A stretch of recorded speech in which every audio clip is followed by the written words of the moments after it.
Sí.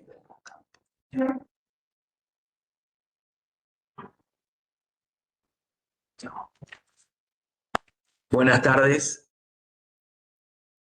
¿Me están escuchando? Hola, profe, sí, Buenas. Perfecto, buenas tardes. Bueno, vamos a comenzar con el introductorio de hoy, ¿sí? Vamos acá. Esperen un segundo. Ahí está.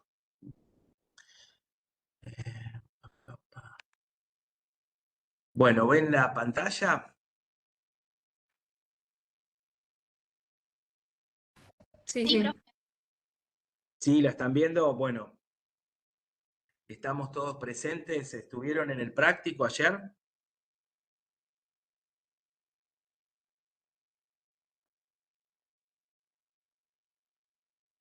Sí, tuvimos. Bien. La semana próxima creo que hay paro, por lo que estaba leyendo, pero creo que es miércoles y jueves. No nos afectaría a nosotros. Bien. Bueno, tuvieron la oportunidad de ver algún preparado macroscópico, se entendió el tema, lo pudieron repasar, se les complicó. Cuéntenme un poquito antes de largar o comenzar con la charla.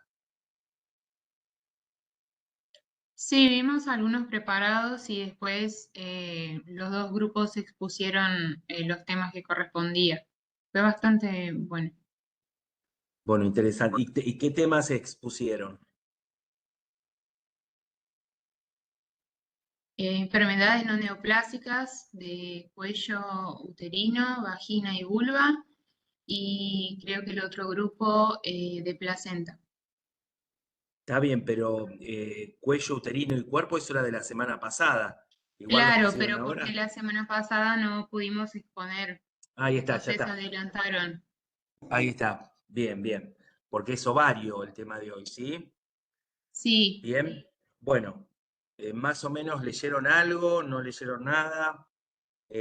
Vamos a hablar puntualmente de patología ovárica, ¿sí? Patología ovárica no neoplásica y neoplásica, ¿sí? De las dos, ¿cuál les parece que es más frecuente, la neoplásica o la no neoplásica? La neoplasia. A ver, no escucho nada, realmente. La neoplásica. Y si yo te digo que no, es la no neoplásica, porque ahora lo vamos a ver, son los quistes foliculares, que son sumamente frecuentes y hasta fisiológicos en la mujer, ¿sí? Quistes foliculares, vas a cualquier compañera de tu edad, un poquito más grande, un poquito más chica, vas a ver que sufre de quistes de ovario o que fueron operadas de quistes de ovario y que son quistes simples, foliculares, luteínicos, y otros quistes benignos, ¿sí? Que son los más frecuentes. Los quistes neoplásicos están en aumento, tanto los benignos como los malignos, pero son infrecuentes con relación a los no neoplásicos. Bien, entonces vamos a comenzar a hablar un poquitito de patología no neoplásica del ovario, ¿sí? Perdón, a ver ahí. Bueno, no cambia, acá está. Bueno, esto es una imagen histológica que podemos apreciar la corteza y la médula del ovario, ¿sí? En la corteza es donde ustedes van a ver los folículos ováricos en diferentes estadios de maduración. Recuerden que el ovario está revestido por un epitelio de superficie que se llama epitelio celómico, que es un epitelio simple, del cual van a derivar los distintos tumores que vamos a ver a continuación.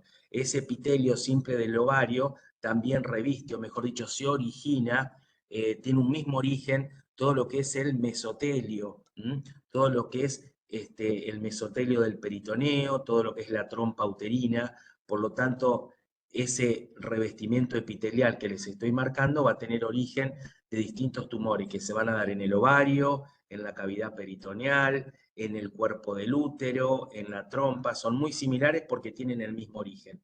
¿Sí? Acá vemos los distintos folículos en distintos estadios madurativos. Y acá tenemos los folículos ováricos, Recuerden que ya la mujer nace con un número determinado de folículos primarios que van madurando en la pubertad. Acá tenemos un folículo primario primordial o multilaminar, un folículo secundario y un folículo de Graf, que es el estadio previo a que el folículo se abra y expulse el óvulo, el ovocito, para ser fertilizado. Acá tenemos un ejemplo para que vean de un ovario, un quiste ovárico muy grande en este caso, no sé si tan grande, quiste de cúpula azul se llama, que es un quiste benigno como lo vemos acá, que se trasluce con esa coloración, y vamos a ver que tenemos los distintos tipos de quistes benignos que van a predominar en la corteza, que son quistes foliculares en este caso, ¿sí? Acá tenemos una imagen gráfica de lo que es el ovario, que vamos a graficarlo. Recuerden que el ovario habíamos dicho que en promedio tiene 4 por 3 por 2 centímetros. Lo que les estoy remarcando es el epitelio de revestimiento simple, que es un epitelio celómico, y en la corteza vamos a ir viendo el estado madurativo de acuerdo al ciclo sexual de la mujer, en el cual en el periodo, en la parte, digamos en el día 14, 16 aproximadamente, el folículo es cuando más se agranda, que se denomina folículo de Graf, que tiene una gran cavidad antral en el centro, se rompe y elimina el óvulo. Habitualmente es 1 por ciclo ovárico, pero pueden ser 2, 3, y de ahí van a venir los embarazos gemelares o embarazos múltiples. Bien, una vez que se elimina el óvulo y que no es fertilizado, fecundado por el espermatozoide, va a seguir un ciclo fisiológico de atrofia. Bien, con un cuerpo lúteo inicial, un cuerpo lúteo de maduración, en el cual va a secretar progesterona, y posteriormente se va a atrofiar y va a producir lo que se llama cuerpo albicans. Esto se repite todos los meses. Bien, acá tenemos un quiste folicular, miren qué bien que se ve, en este caso es un quiste folicular de Graf, que tenemos el óvulo acá, el ovocito, y acá tenemos las células granulosas que lo está revistiendo. Acá volvemos a ver un quiste folicular, esta es la capa granulosa interna, y acá estaría el antro, ¿sí? Esto es un quiste folicular muy, pero muy frecuente. Otra patología relativamente frecuente es el síndrome de poliquistosis ovárica, que se dice que aproximadamente representa un 6 a un 8% de la población femenina, por lo tanto es frecuente. Es un trastorno en el cual no se conoce la causa, si es idiopático, y que cursa por una falta de ovulación. O sea, hay una anovulación. Esto no se sabe exactamente a qué se debe, pero hay sospechas de que el factor regulador de la gonadotrofina es el que está alterado. Y se va a caracterizar por tener, clínicamente se van a dar cuenta ustedes, suele ser una mujer joven, en promedio segunda, tercera década de la vida, con una obesidad premenárquica en un principio, una oligomenorrea, y por supuesto que le va a dar infertilidad y también hirsutismo, con características inclusive sexuales secundarias similares al varón, ¿sí? Esta poliquistosis ovárica suele afectar ambos ovarios, que suelen estar aumentados de tamaño, inclusive varias veces, van a mostrar una corteza de color blanco y gruesa, que contiene numerosos quistes. Al microscopio ahora lo vamos a ver, lo que se ve, esa cortical es fibrosa, y los quistes están revestidos por un tejido o células de la granulosa. Acá lo tenemos, miren la poliquistosis ovárica, el ovario es mucho más grande del normal. Al corte longitudinal vamos a ver los distintos folículos grandes de tamaño, y el diagnóstico se hace habitualmente por una ecografía, ¿sí? Hay distintos criterios ecográficos que no me interesa que lo sepan ahora, pero bueno, tenemos que ver, por ejemplo, los ovarios agrandados de tamaño con un volumen mayor o igual a 10 mililitros, o sea que es bastante grande, y entre aproximadamente 10 a 12 folículos por lo menos, ¿sí? Esos folículos también tienen que tener un tamaño grande, entre 3 milímetros y 9 milímetros en promedio, ¿sí? para hacer el diagnóstico. Acá tenemos la homologación, el estadio previo, con la ecografía y posteriormente con la cirugía, en el cual vemos más de 8 o 9 folículos ováricos corticales principalmente, que hacen al diagnóstico, ¿sí? Desde el punto de vista macroscópico dijimos que los ovarios son grandes, suelen ser siempre más del doble y hasta 5 veces el tamaño normal. La cápsula es de color blanco, un blanco nacarado, liso, sin signos de ovulación. Y cuando lo cortamos, vamos a ver estos folículos grandes, con un reborde amarillento que les va a dar el aspecto de collar de perlas, que se denomina. ¿Sí? Microscópicamente lo que vamos a ver es una corteza fibrosa, con baja celularidad, y los folículos pueden estar atrésicos. Acá tenemos una imagen gráfica con la poliquistosis ovárica con los múltiples folículos a predominio cortical. ¿Sí? Bueno, acá nuevamente es lo mismo que estábamos viendo, dijimos que yo dije un poquito más, hasta el 8%, acá dice que es un 6%, pero recuerden que es menos del 10%, que no es poco frecuente, o sea, la frecuencia es relativamente importante. Acá vemos la característica clínica, recuerden que da alopecia de tipo androgénica, incremento del vello y virilización en la mujer, con distribución del vello muchas veces como si fuera masculino, que eso se subsana una vez que se hace una cirugía, o se controla la poliquistosis ovárica. Otra patología también frecuente, pero se la ve con mayor frecuencia en mujeres posmenopáusicas, es la hipertecosis del estroma. El estroma ovárico, ese estroma que va circundando todo lo que son los folículos, va a estar aumentado, ¿sí? Y le va a dar esta característica fuso celular con un color tostado, o blanco amarronado. Suele ser bilateral y lo que produce es obviamente una hipertecosis, ¿sí? Otra patología relativamente frecuente, menos que la anterior, es el edema masivo del ovario. Es un cuadro que se da en mujeres jóvenes y que se caracteriza también por amenorrea, virilización, y el ovario está aumentado de tamaño. Puede ser uno o puede ser ambos ovarios, y lo que tiene adentro es líquido celular. Acá tenemos la hiperplasia del estroma, que ya la habíamos hablado, el edema masivo del ovario. Y otros tumores también muy frecuentes son los luteomas del embarazo. ¿Sí? Los luteomas del embarazo no son verdaderos tumores, sino que son quistes lúteos en respuesta a gonadotrofinas exageradamente aumentadas. O sea, una respuesta normal a las gonadotrofinas coriónicas humanas, con hiperplasia de células tecales. ¿Y qué puede producir acá? Una virilización del feto, de la madre y del feto, que regresan espontáneamente, obviamente una vez que nace el chiquito, ¿no? Pero son sumamente frecuentes. No les digo que fisiológico, pero son sumamente frecuentes.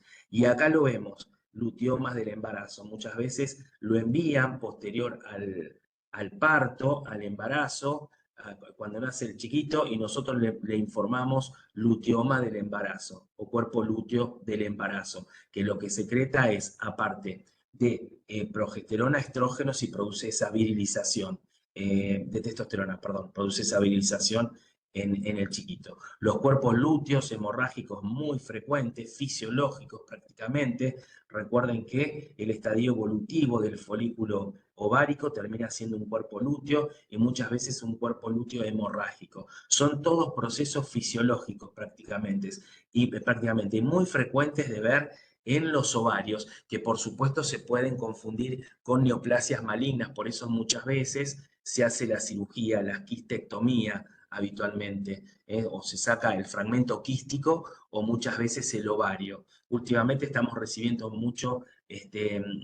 mucha formación quística para evaluar. ¿Sí? Acá lo tenemos, miren, el cuerpo lúteo hemorrágico, con hemorragia en el centro. Miren qué grande que es, cómo compromete un 80% del ovario, que muchas veces se puede confundir también con un tumor. Acá lo tenemos a mayor aumento, las células se luteinifican, se hacen más grandes, más epitelioides, se cargan de glucógeno. Otra patología relativamente frecuente, menos que el testículo quizás, es la torsión del ovario, que como en el testículo lo habíamos dicho, eso es un dolor abrupto, brusco, y que va a producir un infarto hemorrágico, ¿sí? Un infarto hemorrágico. Se estrangula el drenaje venoso de los ovarios y es una urgencia médica, ginecológica. Dos palabritas de patología de la trompa uterina, acá sí me prestan un poquitito de atención. Recuerden que la trompa uterina anatómicamente tiene aproximadamente 6 centímetros de longitud y se la divide anatómicamente en 4 partes. Una parte que se llama parte intersticial, que está dentro del útero, que es aproximadamente 1 centímetro, el istmo, que es lo que le sigue, la ampolla y por último el infundíbulo, que es donde vamos a ver las fimbrias, ¿sí? Por lo tanto,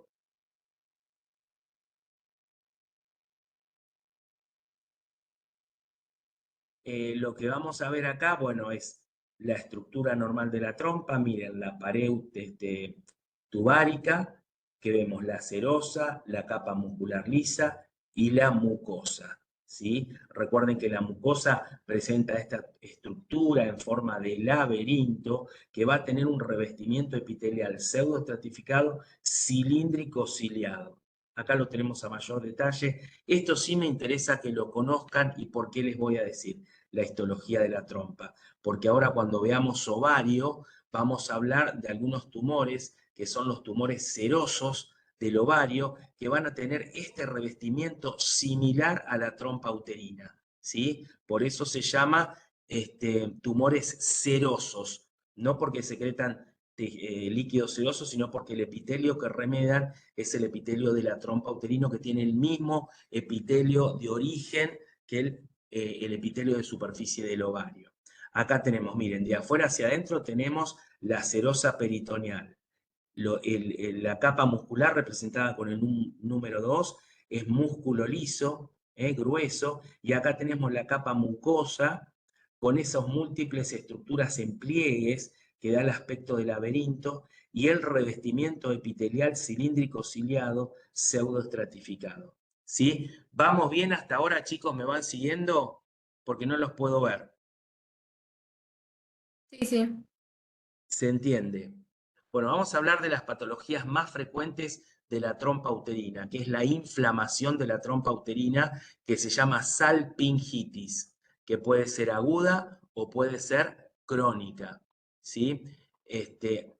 La mayoría de las veces es producida por microorganismos piogénicos o piógenos como los estreptococos, los estafilococos, Escherichia coli, gonococos, y habitualmente o generalmente a una infección ascendente del tracto genital o vaginal inferior, ¿sí? Acá tenemos una trompa uterina, miren cómo está dilatada, y adentro de lo que sería la mucosa o la luz intraluminar, vamos a ver un acúmulo de polimorfonucleares. Esto es un absceso tubárico, seguramente secundaria a una infección ascendente, ¿sí? Cuando vemos un absceso, solemos llamarlo salpingitis aguda abscedada, como estamos viendo acá, ¿sí? En cuanto a la salpingitis crónica, lo que tienen que conocer que es relativamente frecuente. Está asociada a el actinomyces israelí, que es portador de DIU. La paciente que porta DIU a tal punto, chicos, que nosotros los patólogos, yo que estoy con Luisina en el hospital, cuando vemos un Papa Nicolau y no tenemos referencia, porque muchas veces solamente ponen la edad y no tenemos referencia, y vemos actinomyces israelí, que les puedo decir que es un porcentaje, no sé, estimativo de un 10%, un 5% de los Papa Nicolau que vemos, el 99% tiene DIU esa paciente. Por lo tanto, nosotros tenemos que consignarle que estamos viendo en el Papa Nicolau actinomyces israelí. ¿Qué quiere decir? Que hay que controlar el DIU, en lo posible sacarlo y colocar un DIU nuevo, ¿sí?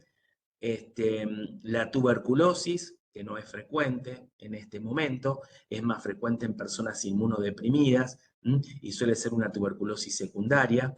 Lo importante que estas alteraciones pueden ser causa de esterilidad y de embarazo ectópico, ¿sí? Acá tenemos una tuberculosis secundaria, por supuesto con los granulomas caseificantes, con las células gigantes de tipo Langhans, etcétera, que ya lo sabemos, y la salpingitis por actinomices, que acá vemos estos micetos, estas estructuras de color más basofílico, muy características de ver, inclusive en el Papa Nicolau.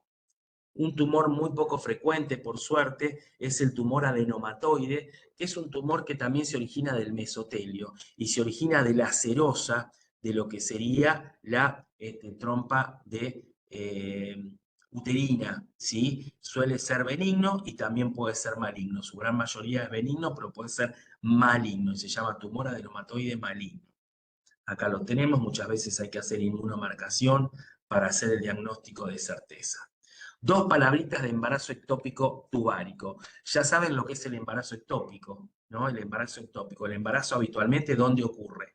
En la cavidad endometrial, ¿sí? A nivel del fondo y de la parte lateral del endometrio, ¿sí? Acá es donde ocurre habitualmente la inserción, o mejor dicho, el embrión se anida, progresa, madura y se hace feto, ¿bien?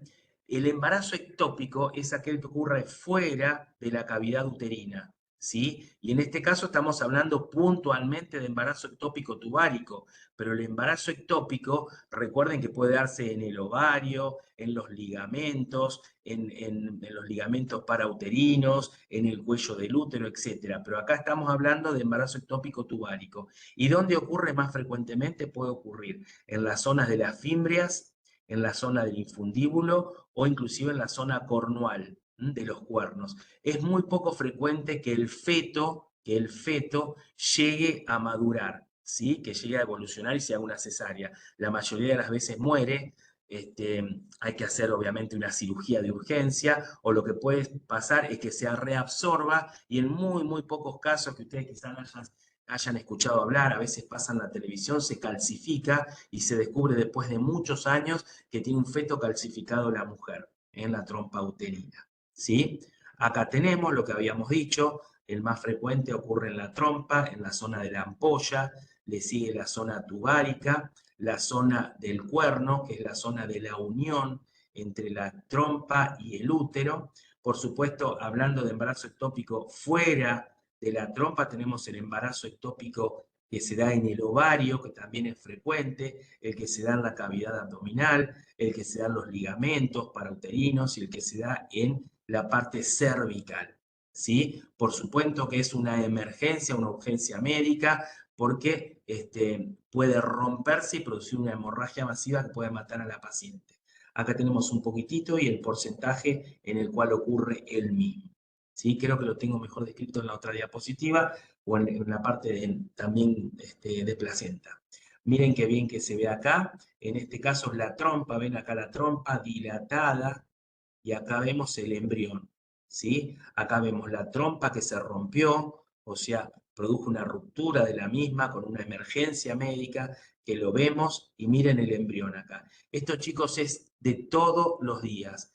Todos los días yo veo una trompa uterina rota. Es mucho más frecuente de lo que ustedes les parece. Y lo terminamos informando los patólogos como embarazo ectópico tubárico complicado y o perforado, ¿sí? Por supuesto que en la mayoría de las veces la mujer se cura, queda sin una trompa, pero al tener la otra trompa uterina tiene posibilidad de poder engendrar y fertilizarse. Bien, pero es una urgencia médica y es frecuente.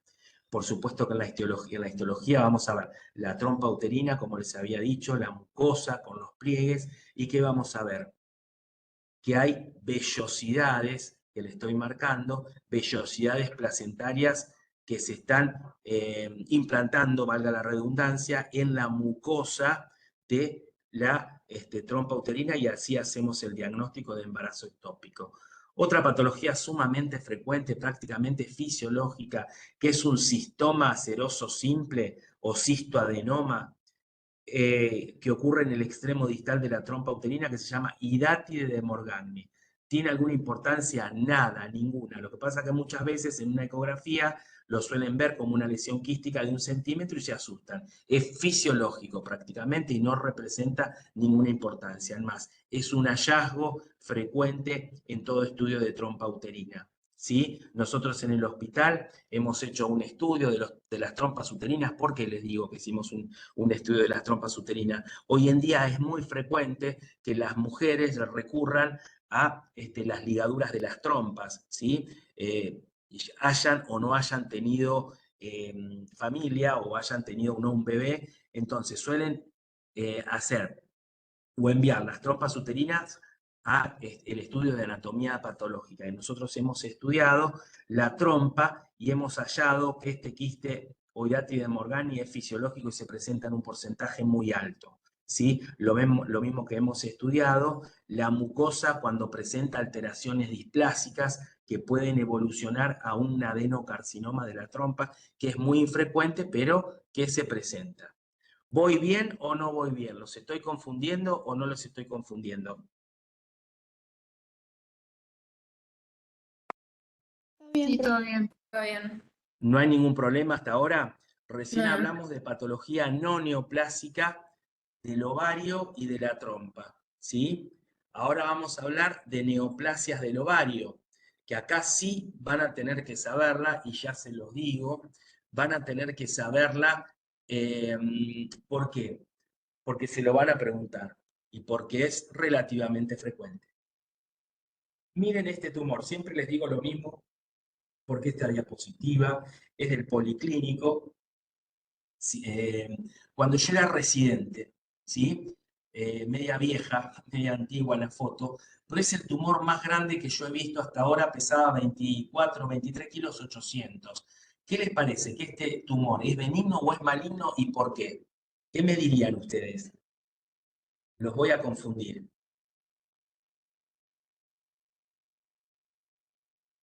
Si me dicen benigno, ¿por qué? Y si me dicen maligno, ¿por qué? Ahora es el momento de equivocarse, no tengan miedo. diría que es Equivóquense benigno. ahora. ¿Cómo? Yo diría que es benigno. Bien, ¿por qué me decís que es benigno? Y, o sea, yo creo que si uno maligno crece tanto, no llegarías a operarlo, o sea, tendría Muy otras bien, manifestaciones profesora, bien. muy bien, doctora, es sentido común lo que usted está aplicando. Y es correcto. Un tumor maligno nunca puede llegar a este tamaño porque ya mató a la paciente. A esta paciente no la mató, o sea, este tumor benigno también puede matar a la paciente. ¿Por qué? Por compresión de las vísceras adyacentes, ¿me explico? Pero un tumor maligno no puede crecer hasta tener este tamaño y tener este peso, ¿me explico? Esto, por supuesto, en una mujer obesa que se puso contenta, primero porque bajó 23 kilos 800 y después porque era un tumor benigno. O sea, ¿se entiende? Obviamente que era una mujer que no frecuentaba al médico, bastante abandonada. Lo importante que era una lesión benigna, en este caso era un fibrotecoma, un tumor del estroma y de los cordones sexuales benigno, ¿sí? Muy Profe, bien.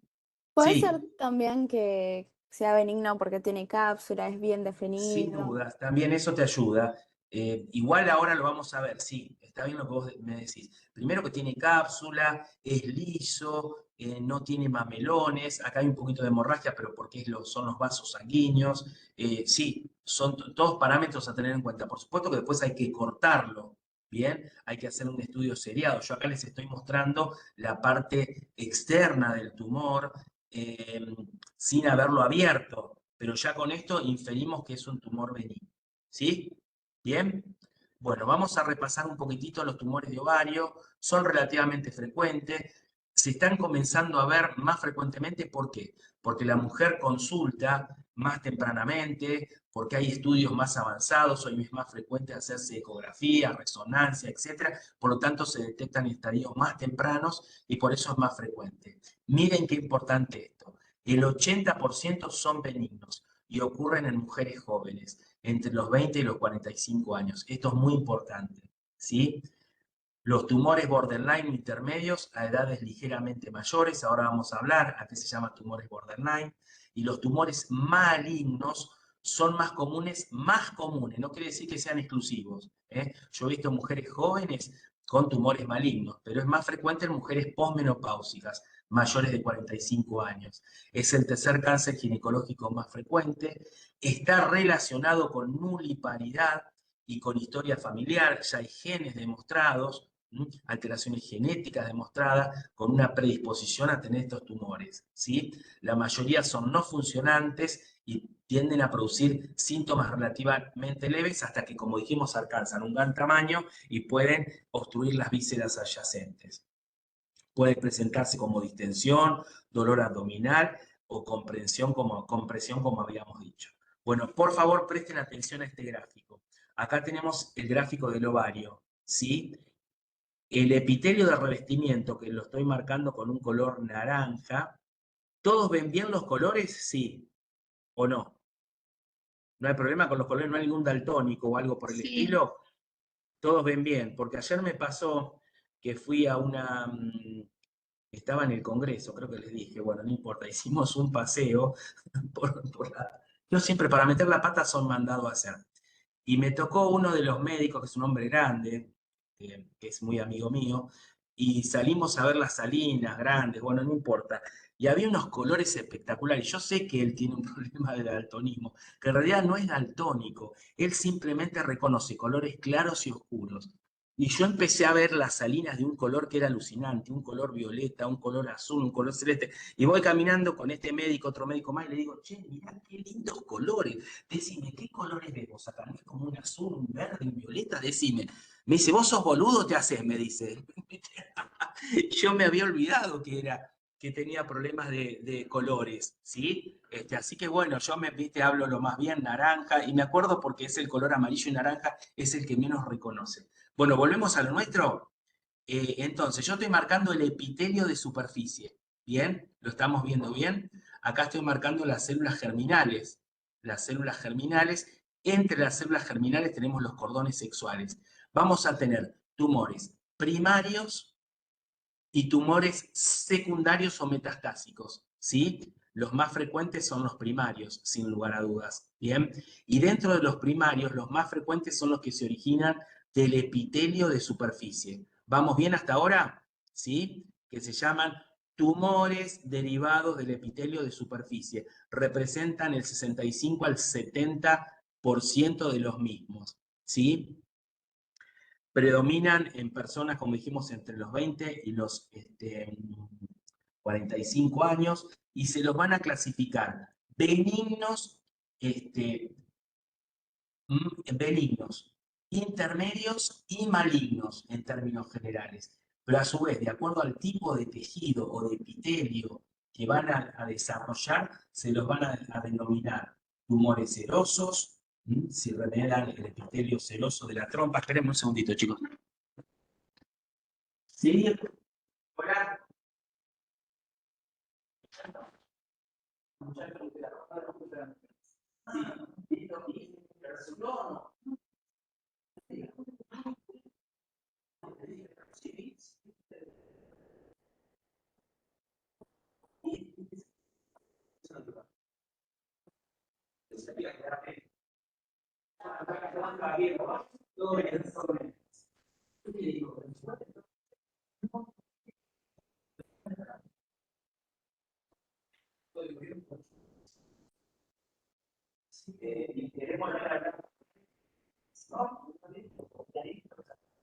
Sí, pasa que para trabajar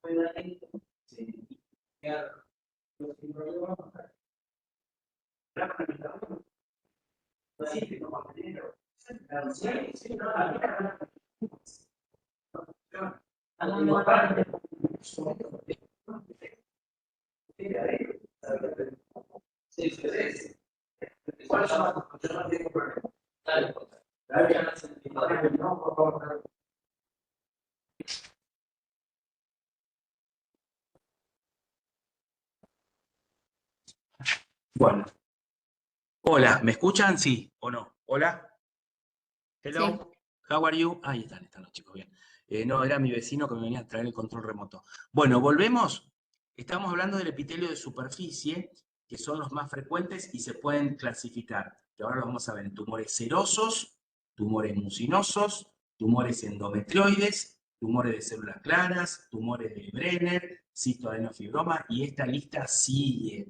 Bien, lo que tienen que saber por lo menos son los 4 primeros sin lugar a dudas, ¿sí? No sé cómo van a ser, pero lo tienen que saber. ¿Estamos de acuerdo? Después tenemos los que le siguen en frecuencia son los tumores germinales, que son homologables a los tumores germinales del testículo, ¿bien? Que se llamarían los tumores del testículo, ¿se acuerdan que eran los tumores germinales seminomatosos y no seminomatosos? Acá serían digerminomatosos o digerminoma, que es homologable al seminoma, y los no digerminomatosos, que tenemos los teratomas, el tumor endometrioide, el coriocarcinoma, el carcinoma embrionario o la combinación de ambos. Y después le siguen los tumores del estroma sexual o del tejido fibroconectivo que va rodeando a los folículos, que es el fibroma, el fibrotricoma, los tumores de Sertoli y los tumores de Leydig. Y por último tenemos las metástasis de los ovarios, ¿sí? O tumores secundarios. ¿Se acuerdan cuáles son las metástasis más frecuentes que hasta ahora habíamos visto del ovario? Mama, estómago, colon y páncreas, ¿era? Vías biliares. Muy bien. ¿Y cómo se llama ese tumor? Krunkeberg. Tumor de Krukenberg. Tumor de... Y acuérdense que siempre es bilateral y es una metástasis por un adenocarcinoma indiferenciado con presencia de células en anillo de sello. Más frecuentemente, como me dijeron, procedente del tubo digestivo, principalmente estómago, pero puede ser colon, apéndice, páncreas y vía biliar, ¿sí? Y por supuesto, mama, que lo vamos a ver la semana que viene. También produce Krukenberg, ¿sí? ¿Vamos bien hasta ahora? Ahora ajustense el cinturón porque vamos a hablar uno por uno y lo más relevante. Acá tenemos nuevamente la clasificación que habíamos visto, los tumores epiteliales, nombrados uno por uno, los tumores de los cordones sexuales, nombrados uno por uno, los tumores del estroma, nombrados uno por uno, los tumores germinales, nombrados uno por uno, pero yo quiero empezar a hacer hincapié en los más frecuentes, ¿sí? Esta es la clasificación más utilizada, que es el que estamos viendo, y vamos a pasar. Bien, vamos a empezar a hablar entonces de los tumores derivados del epitelio de superficie, que son estos, ¿bien? Vamos a hablar de los que se originan del epitelio de superficie, que representan el 65 al 70%. ¿Y cuáles son? El seroso, el mucinoso, el endometrioide, el de células claras y el tumor de Brenner. A su vez, todos estos se los van a clasificar en 3 grupos: benignos, categoría intermedia y categoría maligna. ¿Me van siguiendo? ¿Sí? Como en su gran mayoría forman quistes, se los van a llamar cistoadenoma cuando son benignos y cistoadenocarcinoma cuando son malignos y cistoadenoma de tipo borderline cuando es categoría intermedia. ¿Se entiende?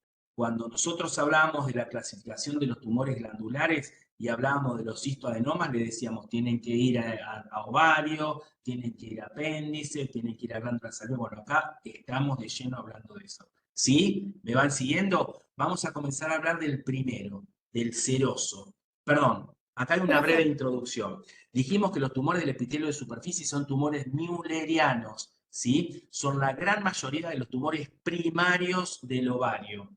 Acá esto es un poco, está escrito lo que ya hablé. La clasificación se basa en la diferenciación y la extensión de la proliferación del epitelio. Ahora lo vamos a ver así lo entienden. Existen 3 categorías, que lo hablamos, las 3 categorías principales, que es seroso, mucinoso y endometrioide, que son los que tienen que saber como el Padre Nuestro. Bien, la extensión de la proliferación epitelial se asocia al comportamiento biológico del tumor y se lo va a clasificar en benigno cuando esa proliferación epitelial es mínima, ¿sí? Maligno cuando esa proliferación epitelial es marcada y hay invasión del estroma. Y la categoría intermedia, como lo dice, combina ambos patrones. Hay una proliferación epitelial moderada, pero no hay signos directos de invasión. No es nada fácil clasificar esta categoría. Aparte, esta categoría se llama de bajo grado y de alto grado, que no se las voy a dar porque se van a enloquecer. Bien, los tumores benignos a su vez se clasifican de acuerdo al componente que tiene. Si tiene áreas quísticas, en su gran mayoría se llama cistoadenoma. Si tiene un porcentaje de áreas quísticas con áreas fibrosas, se llama cuando predomina el área fibrosa sobre el área quística se llama adenofibromas, como es el tumor de Brenner. Y cuando combina ambos patrones, se llama también adenofibroma o áreas quísticas con áreas fibrosas, que ahora lo vemos. Entonces tenemos los tumores benignos, que se llaman cistoadenomas, los tumores malignos, cistoadenocarcinoma, y acá vamos a tener cistoadenoma seroso, cistoadenoma mucinoso, cistoadenoma endometroide, ¿se entiende? Y acá vamos a tener lo mismo, cistoadenocarcinoma seroso, mucinoso, endometroide.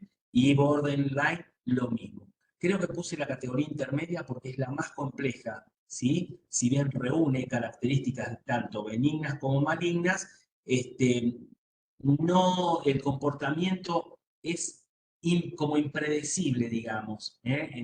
Por eso se lo ha categorizado como intermedio. Algunos autores están de acuerdo y otros no están de acuerdo con esta clasificación. Y acá tenemos, bueno, por supuesto que habíamos hablado que hay una predisposición heredada al cáncer de ovario y también al cáncer de colon y de mama, que es la mutación de los genes BRCA1 y BRCA2, que lo vamos a volver a ver en mama, el P53, el PTEN y el LECA-B y ST11. Ya está demostrado que estos genes están asociados a la aparición de cánceres tanto de mama, ovario y colon, ¿sí? Vamos a empezar a hablar de los tumores serosos y lo vamos a ir repasando. Los tumores serosos son los más frecuentes, ¿sí? En su gran mayoría se presentan de forma quística, por lo tanto se denominan cistoadenomas si son benignos o cistoadenocarcinoma.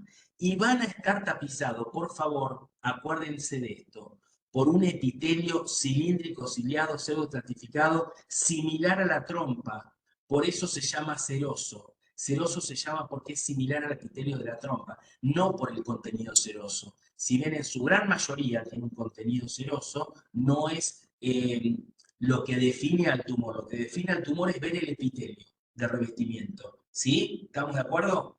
Las variantes son benignas, intermedias y malignas.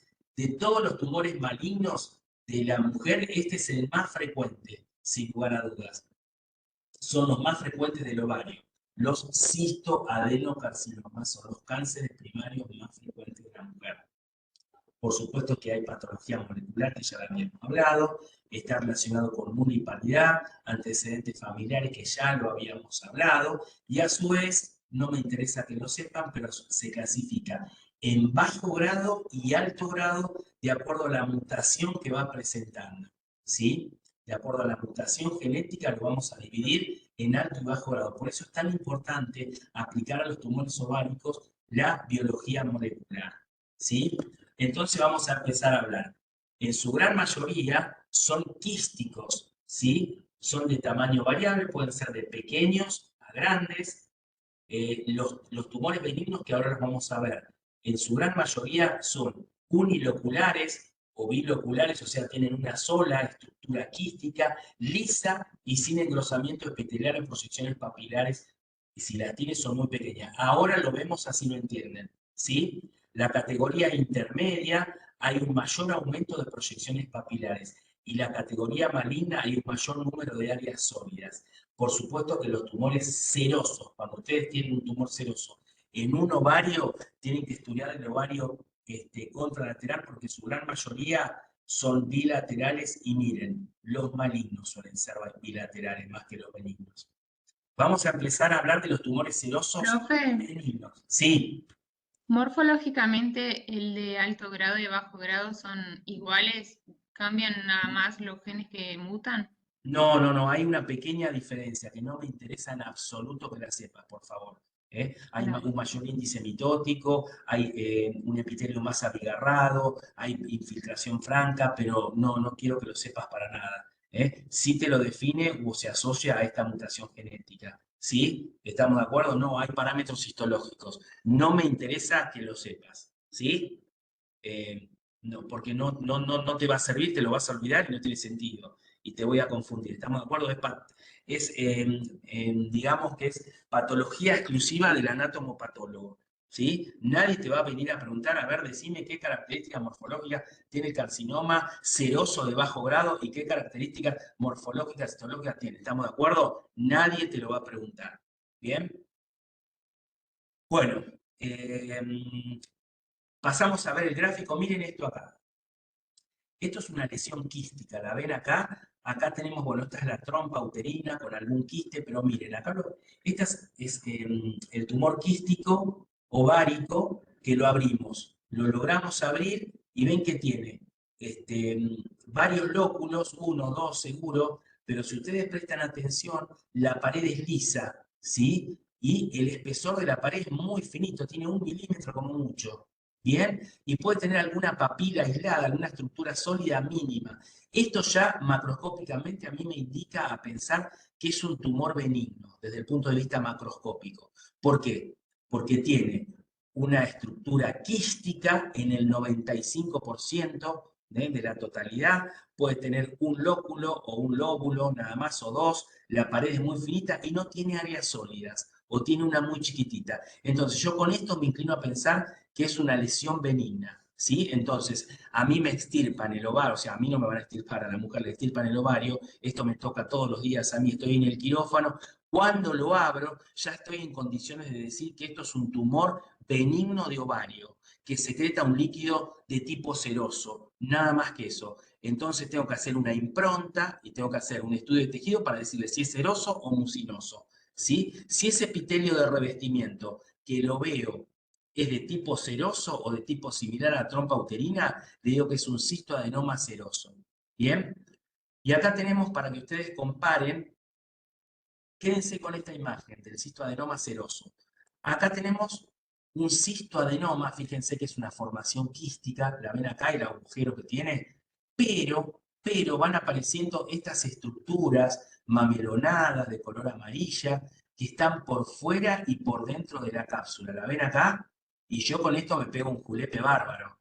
Entonces, lo estudio, esto seguramente no es benigno, ¿sí? Puede ser tranquilamente maligno. Entonces, ¿yo qué hago? Lo corto, lo estudio, pero no quedo convencido de que es francamente maligno porque tiene algunas características benignas, no le veo invasión franca, entonces le digo que es un tumor de tipo borderline o quiero descartar un tumor borderline, porque para hacer el diagnóstico de tumor borderline tengo que hacer varios cortes de todo el tumor. Esto yo les estoy hablando en el momento de la cirugía. Yo cuando veo esto, ya digo, mira, guarda, le digo al médico, esto es o borderline o maligno, pero esto no es benigno seguro. ¿Estamos de acuerdo? Aparte, fíjense que estas papilas están tanto adentro de la cavidad como por fuera de la cavidad. ¿Sí? Y si vamos abajo, y ustedes prestan atención, esto también es un cistoadenoma. Queda muy poco espacio quístico. El 90% tiene áreas sólidas. Las ven acá con áreas de necrosis y de hemorragia. Esto ya macroscópicamente es maligno. Por lo tanto, esto es un cistoadenocarcinoma. Después, en base al estudio que vamos a hacer de la citología, es un cistoadenocarcinoma de tipo seroso o mucinoso. En este caso es seroso. Y después podemos decir si es de bajo grado o de alto grado. No me interesa mucho más. ¿Sí? Acá lo volvemos a ver. Miren esto. Acá tenemos, perdón, un cistoadenocarcinoma seroso papilar. Y los voy a confundir. Miren la primera parte, es parecido a este, que es un cistoadenoma, ¿bien? Que es benigno. Pero cuando yo lo abro, lo corto, miren, acá está la trompa uterina. Cuando yo hago un corte, sale o resuma líquido seroso, pero después ¿qué veo? Veo estas papilas horribles que están acá. La ven acá, esa estructura mamelonada que está por dentro de esa pelota de fútbol abierta, ¿sí? Que está revistiendo la cápsula y también está por fuera, ¿la ven acá? Esto entonces es mínimo un cistoadenocarcinoma borderline mínimo desde el punto de vista macroscópico. Mínimo, de ahí para arriba, un cistoadenocarcinoma. ¿Sí? Por supuesto que lo estudiamos y ya se encasilló dentro de un cistoadenocarcinoma seroso y en este caso papilar porque hace papilas. ¿Sí? ¿Se entiende hasta ahora lo que estoy hablando o no se entiende? Por favor, quiero que me digan. Sí, se entiende. ¿No hay ningún problema con esto? Bueno, Acá vamos a hablar de esa categoría intermedia que habíamos hablado. Acá, perdón, voy a volver para atrás. Esta categoría intermedia o borderline en términos generales. No voy a hablar del intermedio seroso o mucinoso o endometrioide. Voy a hablar de las características generales del mismo. ¿Sí? ¿Y qué características tiene? Bueno, como habíamos dicho, macroscópicamente son similares a los cistoadenoma benignos, pero tienen algún componente macroscópico que nos asusta y nos preocupa. Desde el punto de vista microscópico presentan estratificación celular, nidos atípicos que flotan en la luz del quiste, hay atipía celular, pero no se observa invasión destructiva del estroma.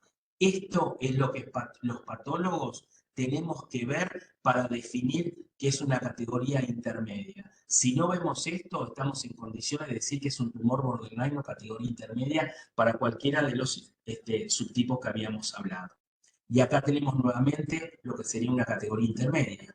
Vemos una cavidad quística, en el cual tenemos áreas sólidas que están por dentro y por fuera de la cápsula y que representa, no sé, un 30-40%, pero hay que estudiar todas estas estructuras hasta demostrar o no demostrar que hay invasión. Si hay invasión, esto pasa a ser un cistoadenocarcinoma, ¿sí? En este caso, como no hay invasión, se denomina cistoadenocarcinoma intermedio o intermediario borderline, que es lo que estamos viendo acá. Estructuras papilares bizarras que se desprenden hacia la luz, pseudoestratificación, atipía celular, pero no vemos estas estructuras papilares adentro del estroma infiltrándolo. Eso es lo que nos hace que lo clasifiquemos como categoría intermedia. No es fácil para nada. Muchas veces tenemos que recurrir a la inmunistoquímica para certificar el diagnóstico.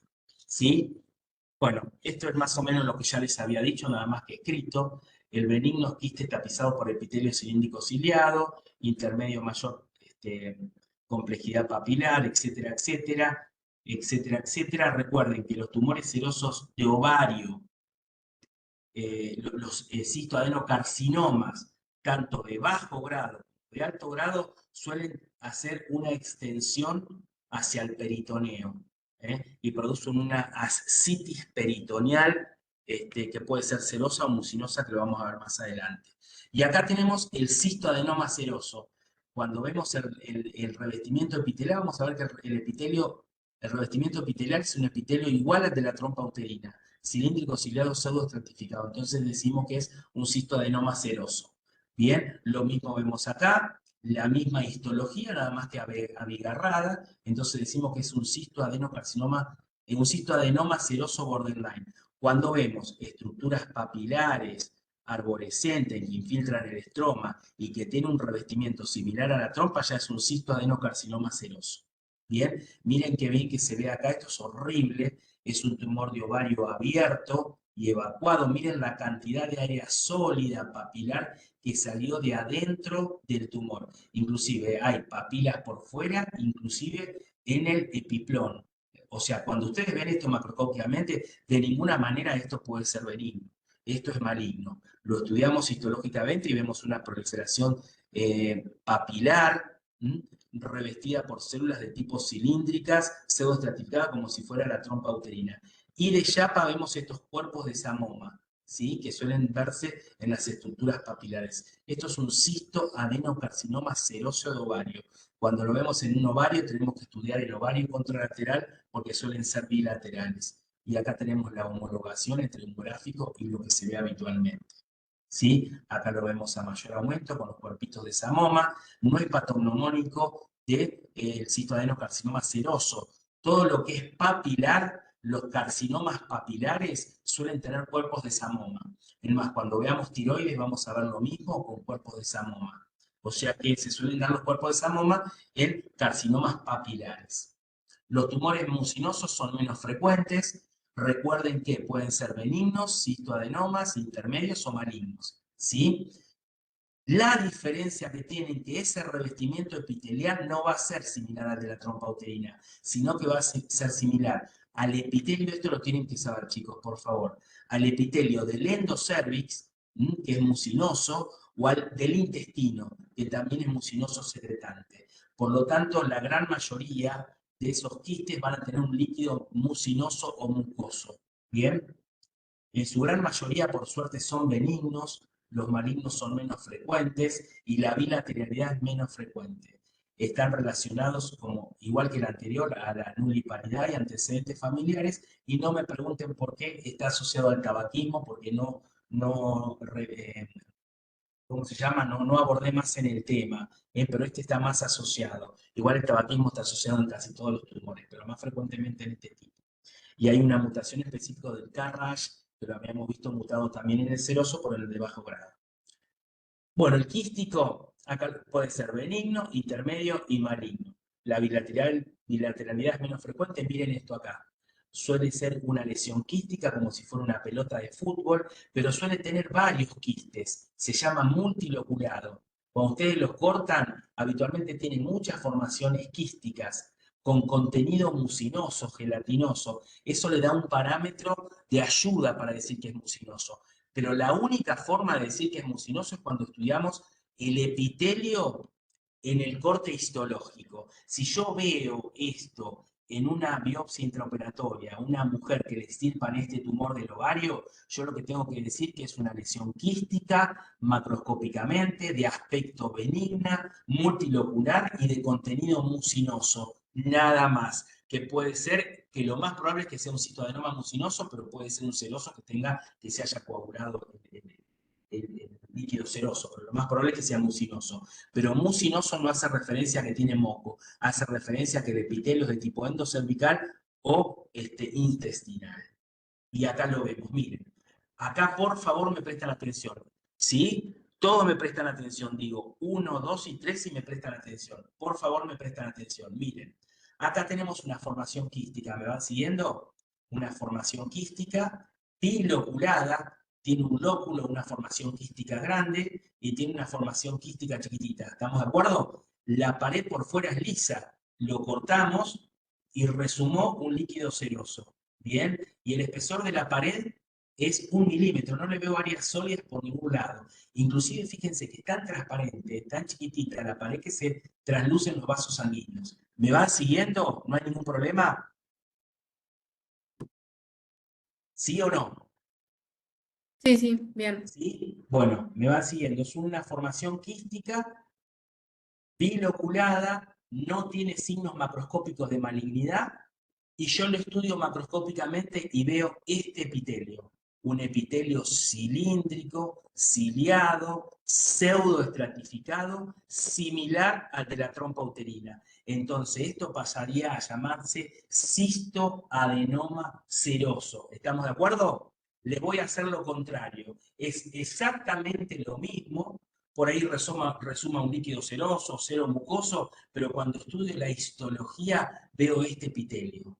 Este epitelio es un epitelio de tipo mucinoso endocervical. Por lo tanto, esto es un cistoadenoma mucinoso. ¿Se entiende? Yo por la macroscopía no puedo saber si es uno o es el otro. ¿Sí? ¿Tiene alguna importancia? No tiene ninguna importancia relativa importante. Si es benigno, si es maligno, sí. Simplemente si es seroso puede ser más frecuente bilateral que si es mucinoso. Simplemente recuerden que el término mucinoso y seroso se da en relación al epitelio que reviste el quiste. ¿Se entendió o no se entendió? ¿Sí? Bueno, pueden ser los tumores mucinosos, como habíamos hablado, quísticos benignos, que son cistoadenomas mucinosos, intermedios, exactamente igual al anterior, con mayor complejidad, sin destrucción del estroma. Bueno, acá hay un patrón muy característico que se llama carcinomas intraepiteliales, que son tumores con la tipía marcada sin alteraciones de estroma, pero me interesa que sepan esto. Los malignos, que son los cistoadenocarcinomas mucinosos, acá sí el crecimiento es glandular, es complejo, tiene áreas sólidas con infiltración del estroma y se parece, para que ustedes lo recuerden, a las glándulas o al adenocarcinoma del colon. ¿Sí? Se parece, tiene una estructura muy parecida y tiende a ser una característica importante, sobre todo en los de categoría intermedios y los malignos que suelen producir lo que se llama pseudomixoma peritoneal.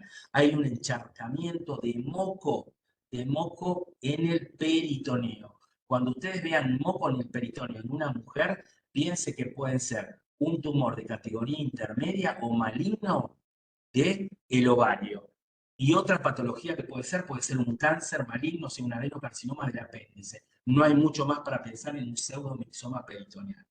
Si es mujer, obviamente.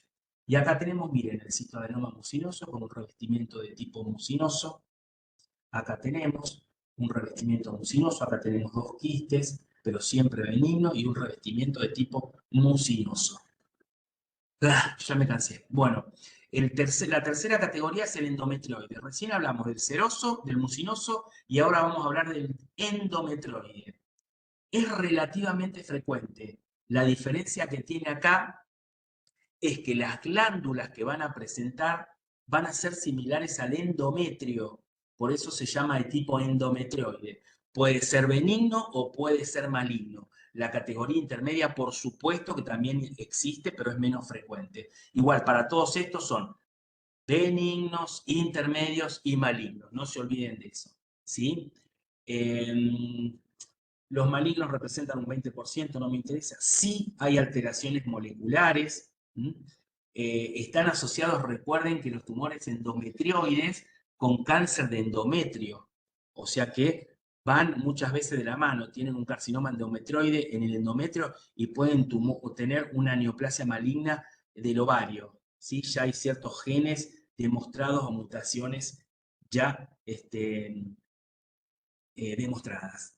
Desde el punto de vista macroscópico, son similares a los cistoadenocarcinomas que habíamos visto, un 40% afectan a ambos ovarios, y me interesa que sepan el maligno, que es el más frecuente de todos, que tiene una apariencia como si fuera un carcinoma de endometrio.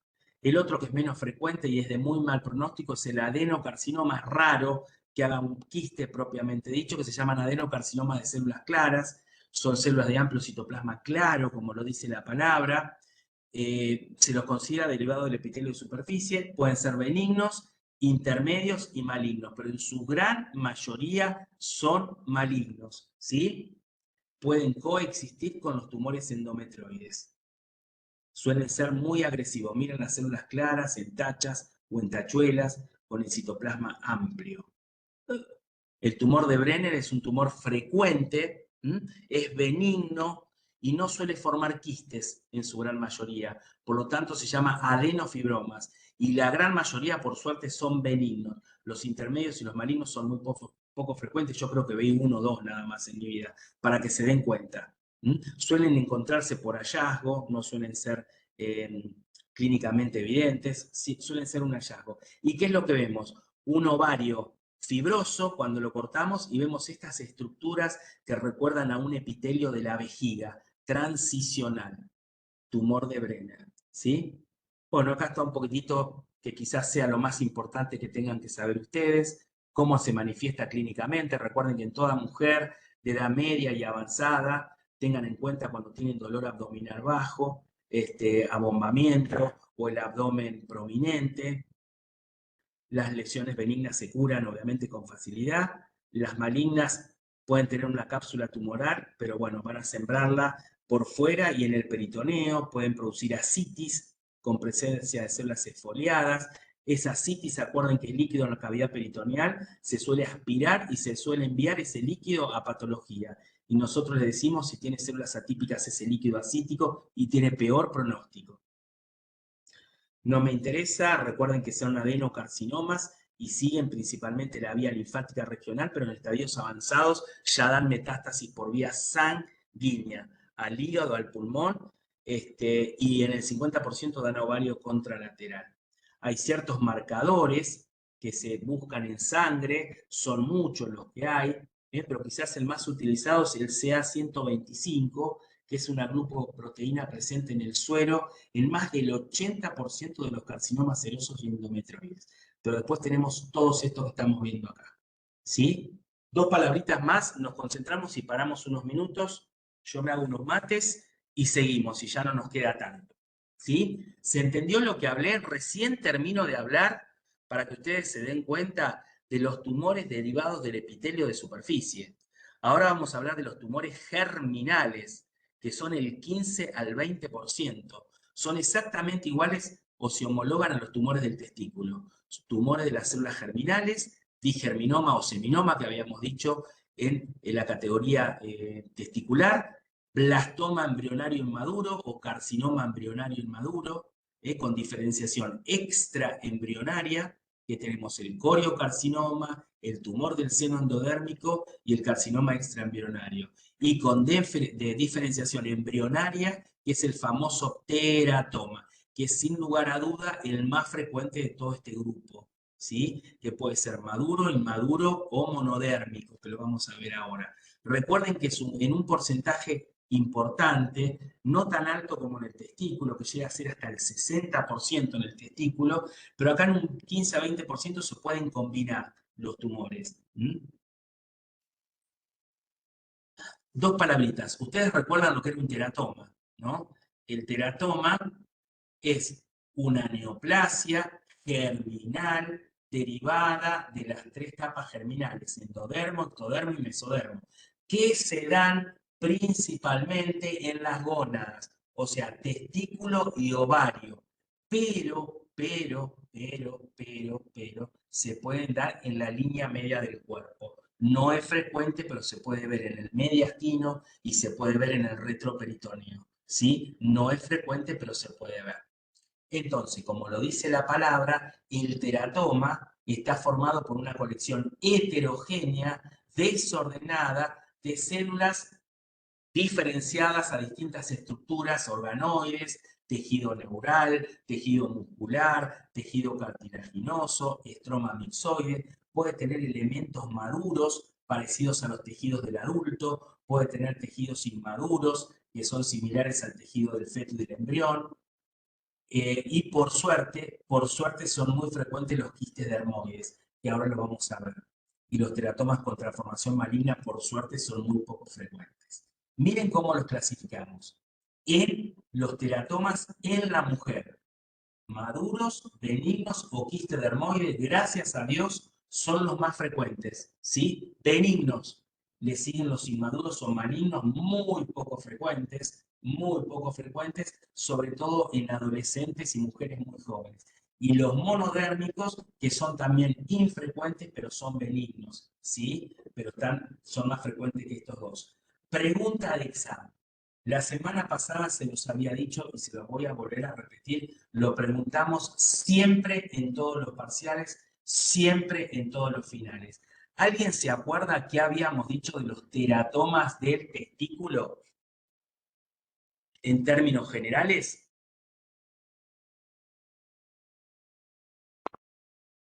Y si no se acuerdan, lo van a tener que ir a leer. ¿Qué habíamos dicho? Que en varones algo, no me acuerdo la palabra, era maligno. ¿Era Bien, eso? bien, muy bien. Por lo menos estás en el concepto. Postpuberales, después de la pubertad. O sea, todo varón adulto postpuberal, los teratomas se los considera malignos o inmaduros. ¿Estamos de acuerdo? ¿Sí? No existen en el varón adulto, no existen los teratomas maduros o benignos o quistodermoides. ¿Estamos de acuerdo? La gran diferencia con la mujer, en la mujer sí existen los quistes benignos maduros. En realidad estos quistes se dice que el 1% puede transformarse en malignidad o nada, a diferencia de los teratomas maduros del varón, que siempre hay un porcentaje mayor de malignidad, por lo tanto se lo considera siempre con un potencial de malignidad. Por eso simplemente los teratomas en el adulto se llaman teratomas malignos o teratomas inmaduros. ¿Les quedó en claro, por favor? ¿Sí? ¿Les quedó en claro? La única excepción son los teratomas en los niños, que son muy, pero muy frecuentes. Cuando ustedes ven un teratoma en un niño que no llegó a la pubertad, son en su mayoría benignos, ¿sí? En cambio, las mujeres, la gran mayoría son benignos los teratomas, salvo estos que están acá, que son muy poco frecuentes, que son malignos y son muy agresivos, ¿sí? Bueno, y acá lo vemos al teratoma. Recuerden que el teratoma es una lesión quística habitualmente madura en la mujer, por eso se llama quiste dermoide, suele tener pelos, son muy feos de trabajar y son muy frecuentes. Ya se los había dicho, habitualmente cuando uno lo corta, tiene que ponerse doble par de guantes, porque tiene mucho material sebáceo, tiene mucho pelo. En rosado, ustedes vieron las mujeres sobre todo, yo porque ya no tengo pelo, estoy pelado, o los varones que tienen un poco de pelo largo, cuando se lavan en la ducha, que queda ese manojo de pelos en la alcantarilla, en el sumidero que ustedes lo agarran, así es, nada más que una cantidad impresionante de pelo con sebo. Y por supuesto que si van rebuscando van encontrando dientes, uñas, molares, premolares, cuanto más maduro es el teratoma, más grado de diferenciación tiene. Y acá lo tenemos, habitualmente vemos este embrollo de pelo maduro, estas áreas sólidas que son cartílago y hueso, y tenemos, por supuesto, en la histología vamos a ver, miren, tejido adiposo maduro, estos tejidos del intestino del colon maduro, esto es cartílago maduro, esto es epitelio con capa córnea, esto es todo esto es maduro. O sea que si yo tengo esta imagen y tengo esta histología, en la mujer se llama teratoma maduro o quiste dermoide. ¿Estamos de acuerdo? Si tengo esto en el varón y veo esto en el varón, lo llamo teratoma maligno. ¿Sí? ¿Se entendió clarito o no? Si no lo entienden, por favor me lo dicen. Y se Porque entiende. es el momento de que lo entiendan. ¿Sí? Sí. ¿Vamos bien? Ya falta poco y paramos. ¿Se acuerdan que habíamos hablado de otra categoría? Que estaban los teratomas maduros, que son los más frecuentes en las mujeres, los teratomas inmaduros, que los dejo para lo último, y están los teratomas monodérmicos, o altamente especializados. Yo los veo cada tanto. Este año creo que el último que vi a 3 meses, que era un teratoma, ¿sí? O sea, una lesión quística en el ovario. Cuando estudio el ovario, ¿qué es lo que presenta? Toda esa formación quística no tenía folículos pilosos ni cartílago, lo que sí tenía áreas sólidas que realmente me llamaron la atención. Cuando lo estudio tenía folículos tiroideos. ¿Bien? O sea, ¿qué hacen los folículos tiroideos en un ovario? No es una metástasis carcinoma folicular. Eso se llama estruma ovárico y muchas veces son funcionantes y la paciente tiene hipertiroidismo. Y esto se los digo, me tocó el último caso que yo creo que fue en mayo, junio, no me acuerdo, la chica joven tenía hipertiroidismo. Bien, y la glándula tiroides funcionaba relativamente normal, o estaba alterada obviamente porque tenía este tumor. Y cuando le estudiamos y le encontraron el tumor de ovario, acá estaba la causa del hipertiroidismo. Se extirpó el tumor y la mujer regularizó el nivel de hormonas tiroideas. ¿Sí? Eso se llama teratoma monodérmico porque predomina solamente una capa de tejido, en este caso predominan los folículos tiroideos. Y el otro teratoma monodérmico es el que se llama carcinoide o tumor carcinoide, que sí puede secretar también hormonas de tipo serotonina, y puede ser un poquitito más grave, pero por lo general no muere la paciente. ¿Sí? Y acá tenemos el teratoma inmaduro, que es este que habíamos visto, o maligno. ¿Por qué? Porque siempre los teratomas, sobre todo en la mujer, tenemos que buscar las áreas inmaduras. ¿Y cómo las encontramos? Buscando tejido neuroectodérmico primitivo. Si yo veo esto, me pego un julepe bárbaro. Entonces le pongo o lo informo como teratoma inmaduro. Y el cirujano y el oncólogo se agarran la cabeza. ¿Por qué? Porque hay que hacerle tratamiento quimioterápico y porque puede morirse la mujer y porque se dan mujeres jóvenes. Hoy por suerte responden mejor al tratamiento. Mire, muy poco frecuente. Los teratomas maduros diferenciados sin una revolución benigna, esto ya lo habíamos dicho. Los teratomas que se ponen aquí en monodérmicos especializados pueden ser funcionantes, hipertiroidismo, ya se lo dije, y los teratomas inmaduros predominan en adolescentes y gente y mujeres jóvenes, se lo dije. Presentan grado histológico 1, 2 y 3, no me interesa, esto lo hacemos nosotros, y tratamiento con quimioterapia. ¿Sí? Sí, dije, no, Dios mío. Bueno, el digerminoma es muy poco frecuente, es igual al seminoma, sin zonas de necrosis y hemorragia, como vemos acá, es un seminoma del ovario, exactamente igual, no se los voy a repetir.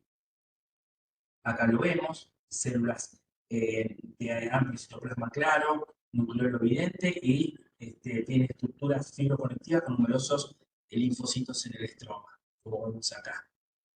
maligno es. El carcinoma embrionario es exactamente igual también al del testículo. En este sí, macroscópicamente, tiene focos de necrosis y de hemorragia. Suelen ser de mal pronóstico y suelen combinarse también con otros tumores, como es el teratoma, se llama teratocarcinoma. ¿Sí? Suelen presentar un patrón como si fuera un adenocarcinoma en encaje, por eso se llama carcinoma embrionario. Después el tumor del saco vitelino, que también lo habíamos visto en el testículo, suele darse también en mujeres adolescentes, en mujeres jóvenes, y suele tener esta estructura glomeruloide que se llama cuerpo de Gilles-Duval. A ver, le va a venir a preguntar a alguien, a ver, háblame del cuerpo de Gilles-Duval. ¿El cuerpo de Gilles-Duval en qué tumor se da? A ver, nadie le va a preguntar, ¿estamos de acuerdo? Pero sepan que esto lo vemos los patólogos. Yo cuando veo un cuerpo de Gilles-Duval ya sé que es un tumor de saco vitelino. ¿Sí? El tumor más agresivo, igual que el testículo, es el coriocarcinoma, que en su forma pura mata a la mujer en forma muy temprana. Por suerte suele combinarse, por suerte, igual siempre se define en base a la parte de coriocarcinoma que tiene. Suele ser muy hemorrágico y da metástasis muy tempranamente por vía sanguínea. Como es un coriocarcinoma, va a tener células del citotrofoblasto y del sincicio-trofoblasto. ¿Sí? Acá tenemos los tumores mixtos, bla, bla, bla. Los digerminomas siguen la vía linfática y los no digerminomas por la vía sanguínea, ya lo habíamos hablado, esto lo habíamos hablado. En el testículo es exactamente igual. Y los marcadores tumorales, si quieren se sacan una foto, ahora no tengo ganas de hablarlo, pero cuáles son los más importantes. Este lo vamos a ver ahora, a continuación, así que lo vamos a dejar para un ratito, pero ya quiero descansar. Les hablo dos palabritas de los tumores de los cordones sexuales que por suerte son muy poco frecuentes, que son estos que están viendo acá, que son los tumores de la granulosa y los tumores de Sertoli y de Leydig. Los tumores de la granulosa y de la teca son poco frecuentes, tienen un color amarillo, pueden ser sólidos o quísticos, se pueden dar en mujeres grandes, posmenopáusicas, pero también se pueden dar en mujeres adolescentes, ¿sí? En su gran mayoría tienen la capacidad, estos tumores, de secretar o elaborar grandes cantidades de estrógeno, grandes cantidades de estrógeno, ¿sí? En su gran mayoría son benignos, pero pueden tener un comportamiento pequeño de malignidad que muchas veces no podemos definirlo. Por lo tanto, el potencial de malignidad muchas veces es incierto. Así que cuando informamos un tumor de la granulosa, hay que controlarlo, porque tenemos que decirle o poner una nota en su gran, si bien en su gran mayoría son neoplasias de comportamiento benigno, hay un porcentaje mínimo que no es predecible. Por lo tanto, se sugiere estricto control. Así hablamos los patólogos, con informes, ¿sí? Acá lo tenemos al tumor de las células granulosas. Recuerden que son células de la capa granulosa, muy similares a las mismas y suelen producir folículos primarios, como los folículos del ovario. Y dentro de ese grupo tenemos los más frecuentes que son los fibromas, los tricomas y los fibrotricomas. Los más frecuentes son la combinación de ambos, que los tenemos acá, son tumores sólidos, a diferencia de lo que veníamos viendo, y en su gran mayoría son benignos. Benignos. El diagnóstico muchas veces lo hacemos por macroscopía en la sala operatoria, ¿sí? Nada más. Tumor de la célula de Sertoli, no pueden decir, bla, bla, bla. Y los tumores metastásicos, que ya me lo habían hablado, que pueden ser de origen mülleriano. Recuerden que el origen mülleriano es el epitelio de superficie del ovario, lo mismo que va a revestir el útero, por lo tanto, los tumores del útero, los adenocarcinomas del endometrio, los adenocarcinomas de la trompa uterina, los adenocarcinomas o los citoadenocarcinomas contralaterales y los tumores de la pelvis. Y los extramüllerianos tenemos los tumores de Krukenberg. Krukenberg pregunta de examen. Carcinoma de mama, que lo vemos la semana que viene, carcinoma del tubo digestivo, colon, estómago, vía biliar y páncreas. ¿Sí? Paramos 2 minutitos, ¿les parece? Y terminamos con placenta. Sí, profe. Listo. Paramos 2 minutitos y seguimos con placenta. Si puedo.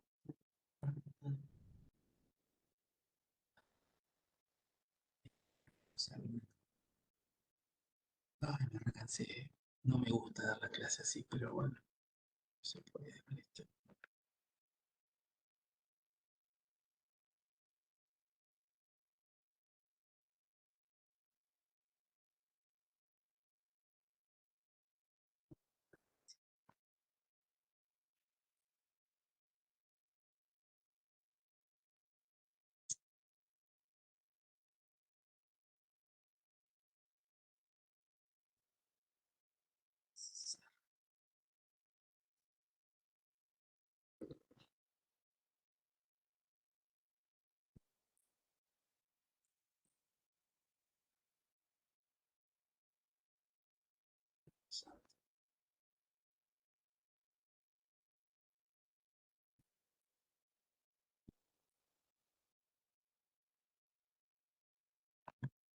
Uy, ¿qué hice? Me fui al diablo.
Ahí está.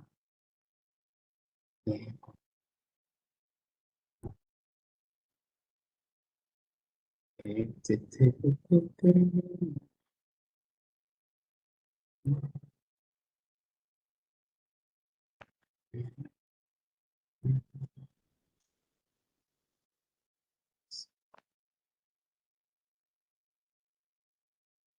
No,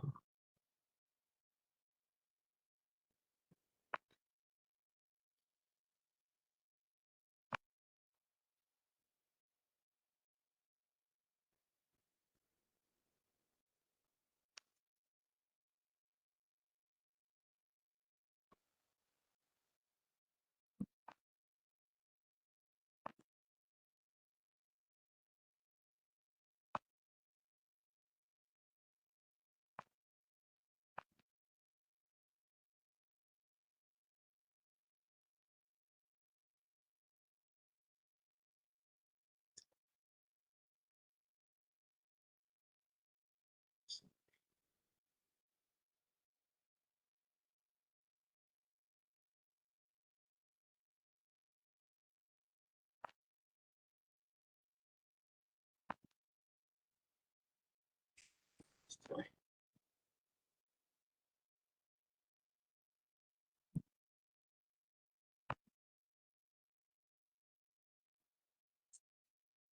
Ay, Dios mío, ¿dónde estoy acá?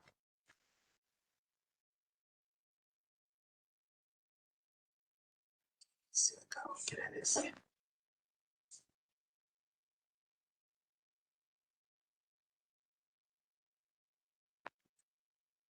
Abrir.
Si vuelvo.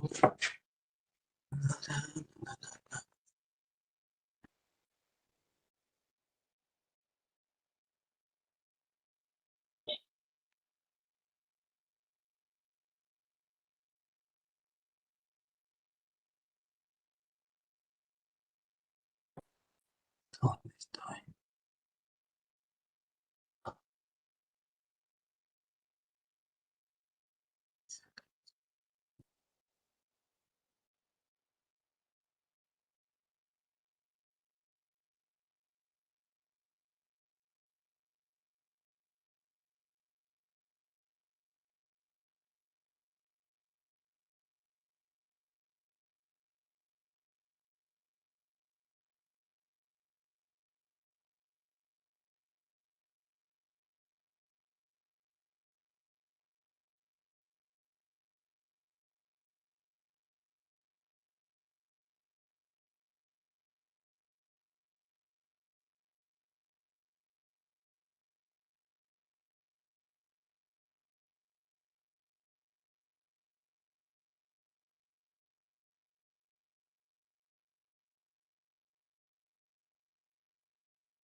Hola, ¿me escuchan? Sí, profe. Ah, genial, porque me hice medio lío acá para poner patología de placenta. Bueno, arrancamos así ya en un ratitito terminamos, en 15 minutos terminamos. Vamos a hablar de la patología placentaria, ¿sí? Que como ustedes saben es frecuente la placenta. A ver, ¿qué pasa?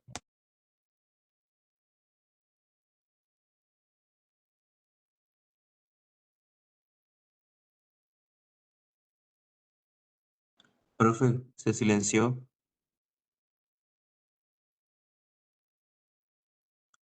Está silenciado. Licenciado, perdón. ¿Ahora sí me escuchan? ¿Ahora me escuchan? Sí, Sí. sí. Sí. Bueno, les estaba diciendo que la placenta es un órgano transitorio exclusivo de los mamíferos y es el intermediario de los intercambios fisiológicos entre la madre y el feto.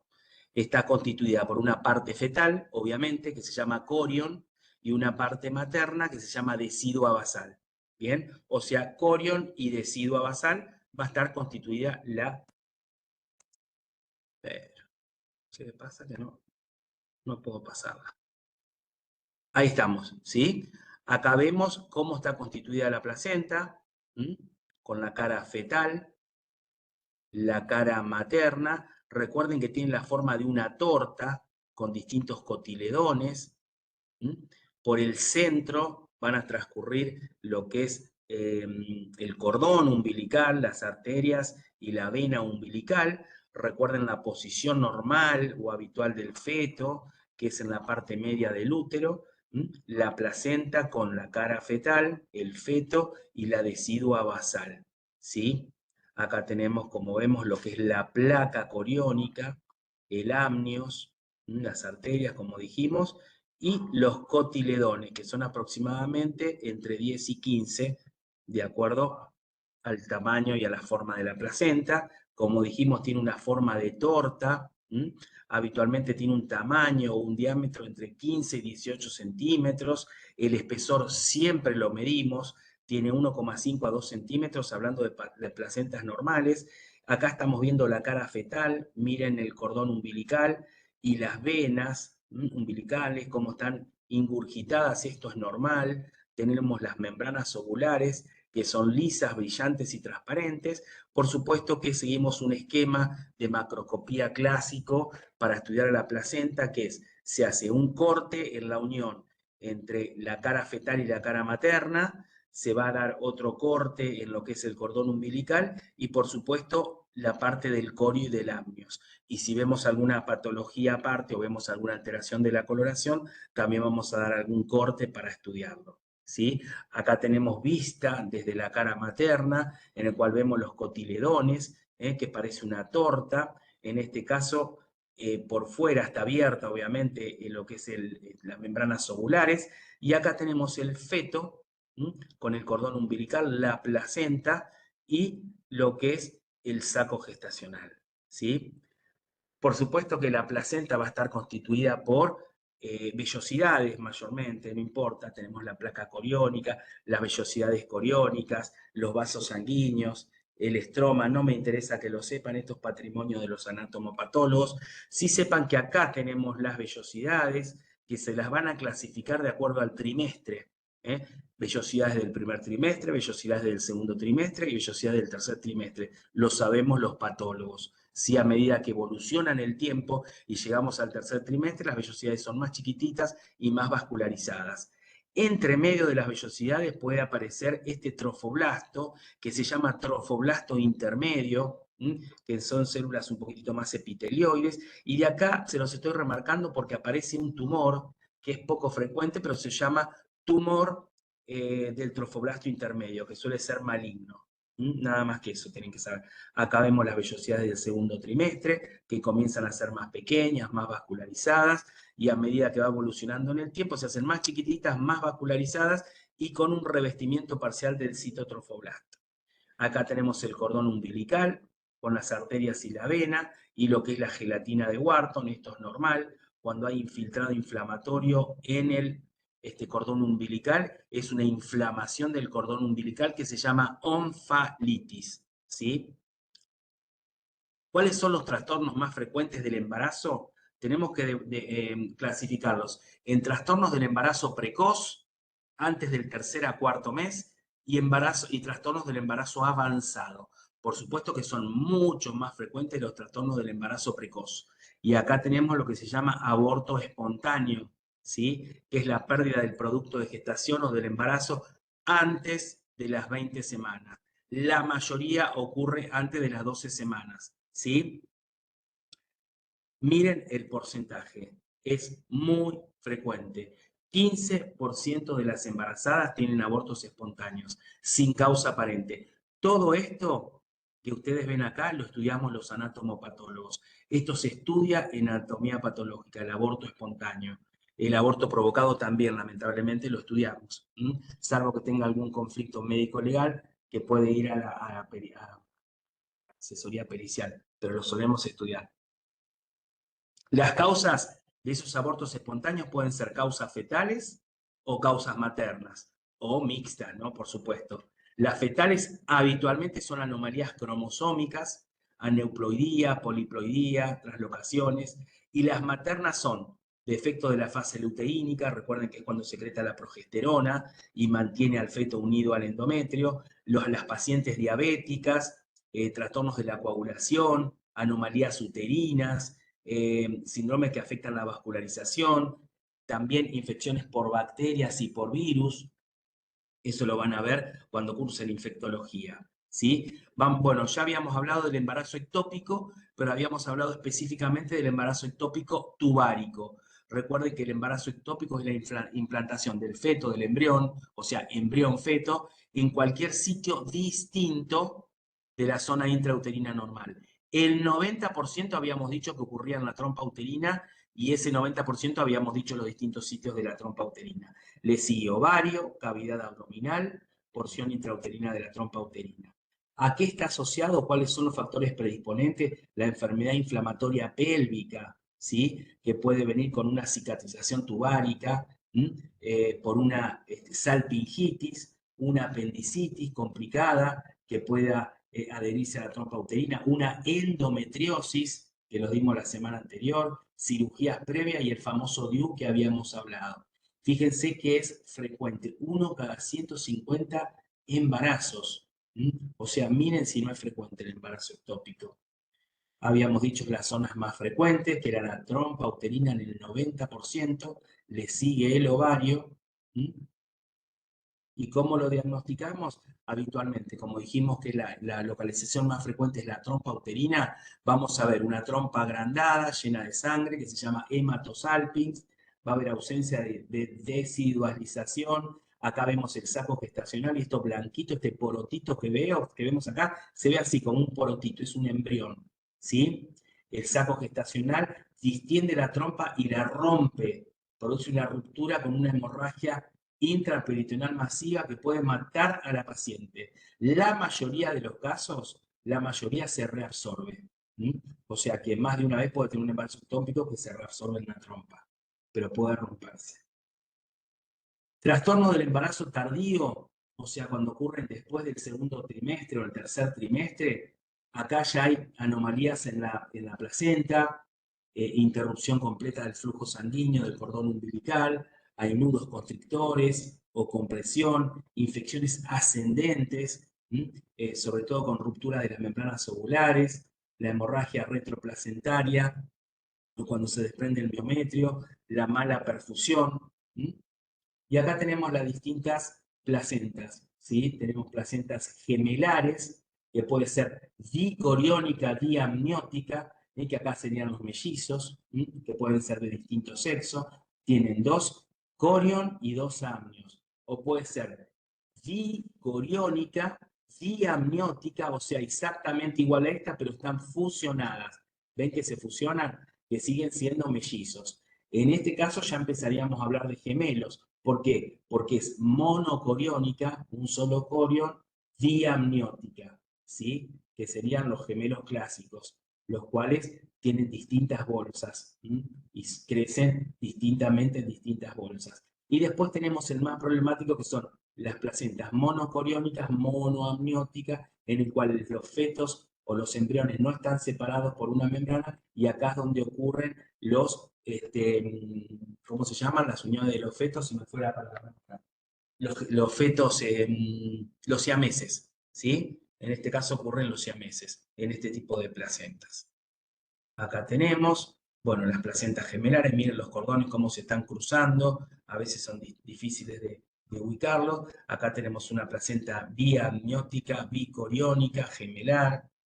Acá tenemos una inserción velamentosa del cordón umbilical, que es frecuente de ver, no causa mayores trastornos, es un hallazgo, pero por ahí tiene complicaciones a la hora del desprendimiento placentario, este velo que hace el cordón, ¿sí? Tenemos, como dijimos, estricturas del cordón umbilical, que lo que puede producir es una falta de flujo sanguíneo al feto y puede producir la muerte del mismo.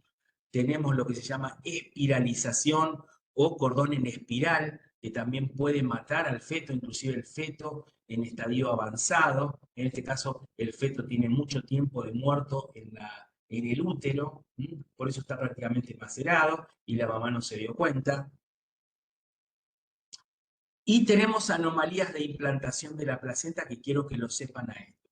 Tenemos la placenta previa, que ahora se los voy a mostrar con una imagen. Seguramente las mujeres, los varones también, pero más las mujeres que están más en contacto con sus madres y familiares o pacientes gestantes, sintieron hablar, ¿tiene placenta previa o el bebé viene con placenta previa? Entonces hay que hacerle cesárea, por supuesto. Es la implantación en el segmento uterino inferior o en el cervix. Ahora lo vamos a ver con un gráfico, ¿sí? La más problemática es la placenta acreta, ¿sí? Es cuando se inserta la placenta directamente en el miometrio, ¿sí? Hay ausencia parcial o completa de decidua con adherencia del tejido de las vellosidades placentarias directamente al miometrio y fracaso de la separación placentaria.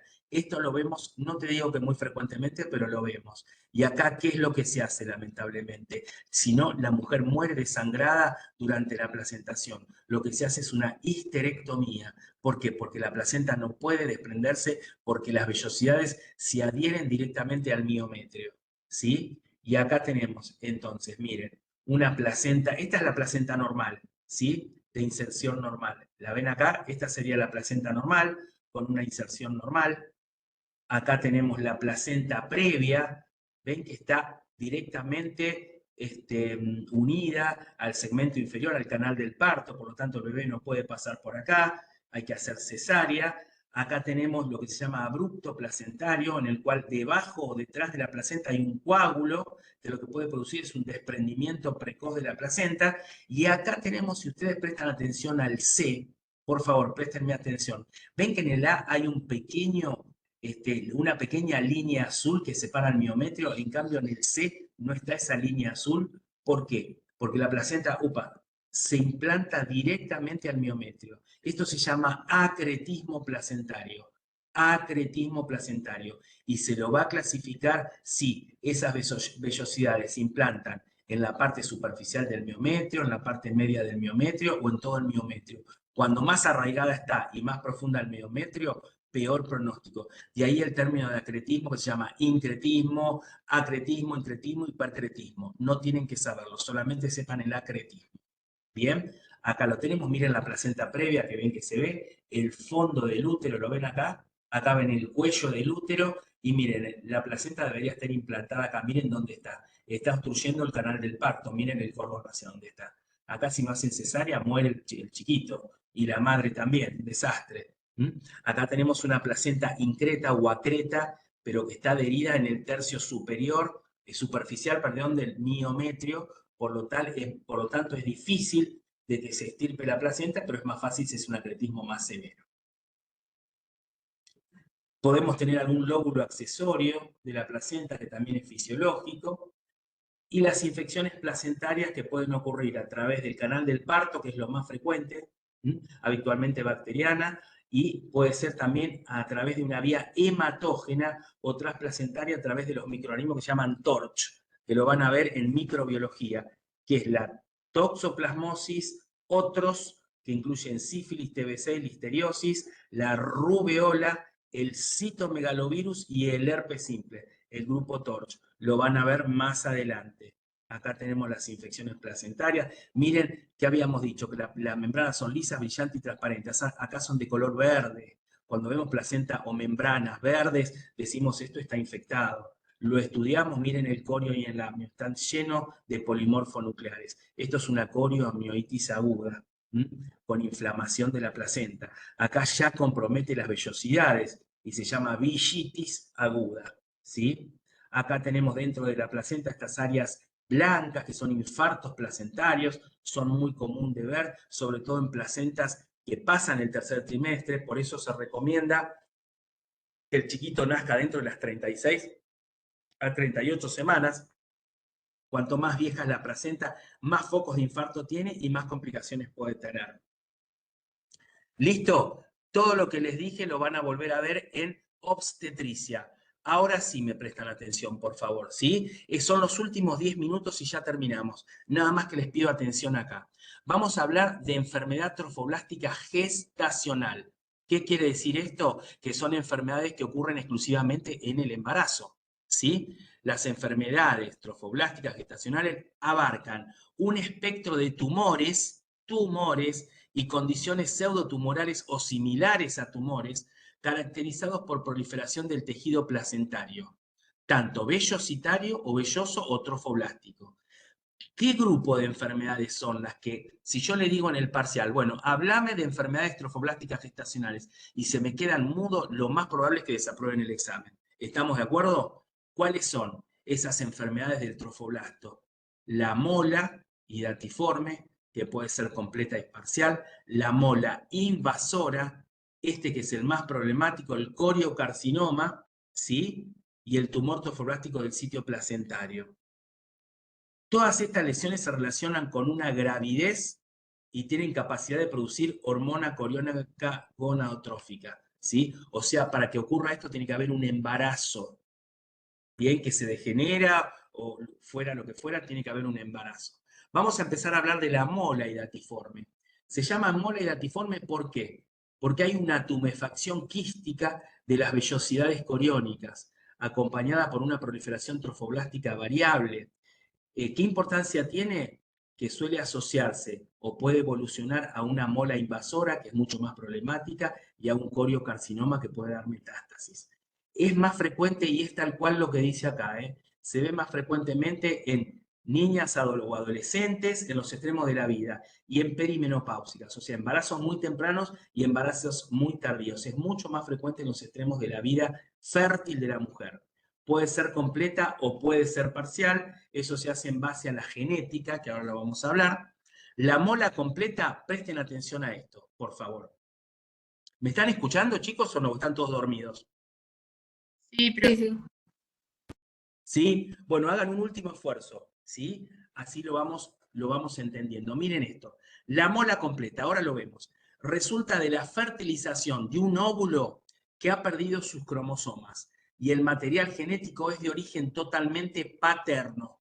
Bien, desde el punto de vista histológico, todas las o la mayoría de las vellosidades están agrandadas y edematosas y existe hiperplasia difusa del trofoblasto. Por eso es completa, porque toda la placenta o todas las vellosidades, o su gran mayoría, están hidrópicas y hay ausencia de vasos y de partes fetales, ¿sí? La mola parcial, ¿qué va a resultar? De la fertilización de un óvulo por dos espermatozoides. Desde el punto de vista histológico, como lo dice la palabra, es parcial. Algunas vellosidades están hidrópicas, agrandadas, y otras están normales, ¿sí? Hay menor hiperplasia trofoblástica y acá sí puede haber partes fetales.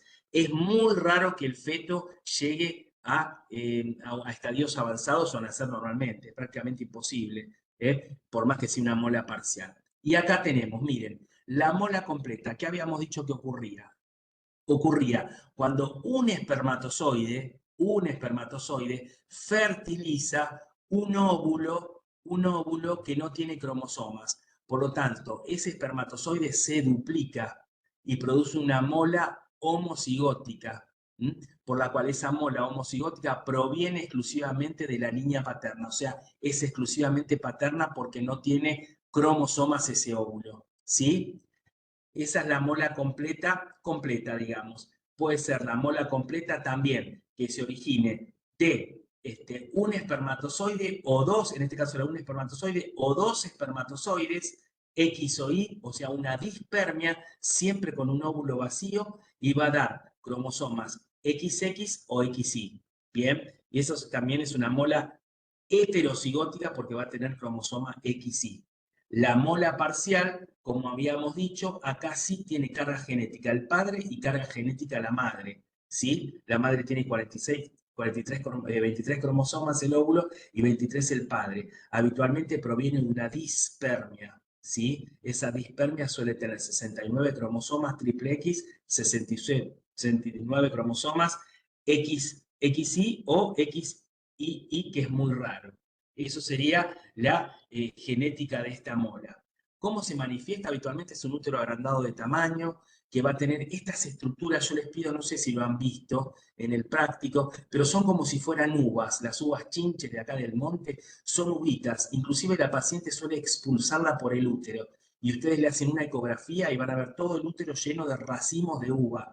Esos racimos de uva, esos quistes, son las vellosidades hidrópicas, translúcidas. Bien, recuerden que en la mola parcial puede haber un feto o partes fetales que nunca llega a término, ¿sí? Acá la vemos, miren la placenta, acá, y miren cómo ya las vellosidades esas vesículas o esas uvitas o racimos de uva ya se manifiestan y se ven así, se ven como racimos de uva, es tal cual se los digo.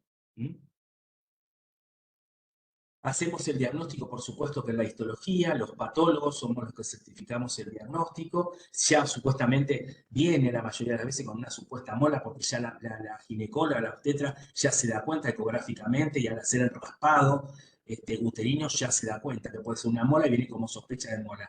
Nosotros hacemos el diagnóstico y vemos que hay una transformación quística de la mayoría de las vellosidades, con formación cisterna, acelular, vellosidades avasculares e hiperplasia del trofoblasto, que se los voy a mostrar. Acá tenemos, miren qué grande, esta es una vellosidad normal. ¿La ven acá? Vellosidad normal. ¿Les parece que esta vellosidad es igual a esta o igual a esta? Tiene 3 veces más el tamaño. Es una vellosidad que tiene mucho líquido en el interior. Tiene en el polo una proliferación del trofoblasto y no tiene vasos sanguíneos. Por lo tanto, esto es una mola hidatiforme completa. Para decir que es completa habría que hacer la carga genética. ¿Sí? Y la mola parcial es muy parecida a la anterior, pero bueno, tiene una parte que son las vellosidades. Miren estas vellosidades chiquititas acá normales, ¿la ven? Compárenla con esta. Es geográfica, parece una isla, parece Islandia, no sé. Pero, y hay una proliferación trofoblástica mínima, hay hidropesía o agua adentro de la vellosidad sin vasos sanguíneos, que es la característica. ¿Sí? Acá tenemos la mola completa. ¿Qué importancia tiene? Que puede evolucionar a un coriocarcinoma o una transformación maligna. En cambio, la mola parcial es raro que evolucione un coriocarcinoma. Las dos son problemáticas de todas formas. Y también pueden evolucionar a una mola invasora. ¿Qué es la mola invasora? Es una mola que invade el miometrio, se mete en el miometrio, ¿sí? ¿Y qué hace? Se come el miometrio. Hay que sacar el útero habitualmente y suele dar metástasis, que en realidad no se llaman verdaderas metástasis, hacen metástasis a los pulmones inclusive, pero suelen retrogradarse. Inclusive con una quimioterapia mínima suelen evolucionar muy bien, pero lamentablemente la mujer pierde el útero, ¿sí? La mola invasora. Y el coriocarcinoma es una neoplasia, por suerte, poco frecuente, que se puede originar de una mola, de un embarazo normal, de abortos a repetición. Y acá está el origen del coriocarcinoma. Y acá lo tenemos. Es un tumor blanco, carnoso, que no forma vellosidades, ¿sí? Lo que forma es inciso trofoblasto. No tiene vellosidades. Es el gran diagnóstico diferencial. Mitosis anómalas. ¿Y qué importancia tiene? Que da metástasis a los pulmones, al encéfalo, a la médula, al hígado y a otros órganos. O sea, tiene un comportamiento agresivo, ¿sí? Recuerden que el coriocarcinoma lo vimos en los testículos, en los ovarios y en la placenta. En todos los órganos es agresivo, pero es menos agresivo en la placenta, ¿sí? Muchas veces, ¿cómo lo diagnosticamos? Con pérdida sanguínea a través de la vagina. ¿Qué hacemos? Evaluamos las gonadotrofinas coriónicas que están elevadísimas 10, 20, 30 veces, ¿sí? Me cansé, chicos. Esto no se los voy a dar porque es muy complicado y no se los van a preguntar. ¿Listo? ¿Estamos?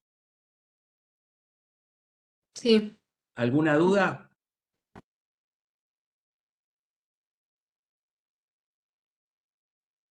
¿Ninguna duda?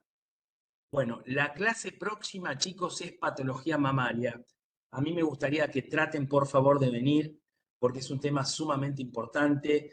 Si se ponen a leerlo directamente del libro, no van a terminar más. Por lo menos sepan lo que es más importante, y es uno de cada 9 mujeres tiene cáncer de mama. Vamos a hablar y vamos a hacer hincapié en el cáncer de mama. Por supuesto que vamos a hablar de toda patología benigna de la mama, pero vamos a hacer hincapié en el cáncer de mama y lo que es actualización de la misma, ¿sí? Así que eso les pido a sus compañeros, díganles si pueden venir, que es un tema importante y el tema por el cual más desaprueban el final, ¿sí? Bueno, ¿listo? ¿Se terminó? Profe, Sí, una consulta medio boluda, pero bueno, decime. sobre el teratoma. Entonces, el teratoma inmaduro, tanto en la mujer cuanto en el varón, sería maligno. Sí, exactamente. Lo que pasa que vos tenés en el varón adulto postpuberal no existe el teratoma maduro. son todos inmaduros, o se los considera potencialmente inmaduros. ¿Estamos de acuerdo? Vos podés ver un teratoma maduro en el hombre que lo ves, pero tenés que informarlo como maduro, porque tiene un riesgo potencial alto de que tenga un área inmadura. ¿Se entiende? Es eso. En Sí, cambio, sí. la mujer tiene un teratoma maduro, pero también puede tener un teratoma inmaduro, y en su gran mayoría son maduros y benignos. Es la gran diferencia. A vos, a una mujer te informan teratoma y respirá, tranquila. Si a un varón le informan teratoma y asustate. Ese es el concepto. ¿Estamos de acuerdo? Sí, sí, gracias. Listo. Bueno, terminamos. No sé cómo salir de acá, pero voy a tratar de salir. Bueno, listo, chicos, nos vemos entonces la semana próxima, ¿les parece? Dale, gracias, profe. Listo. Perfecto, muchas gracias. Gracias, Nos profe. vemos. Por nada.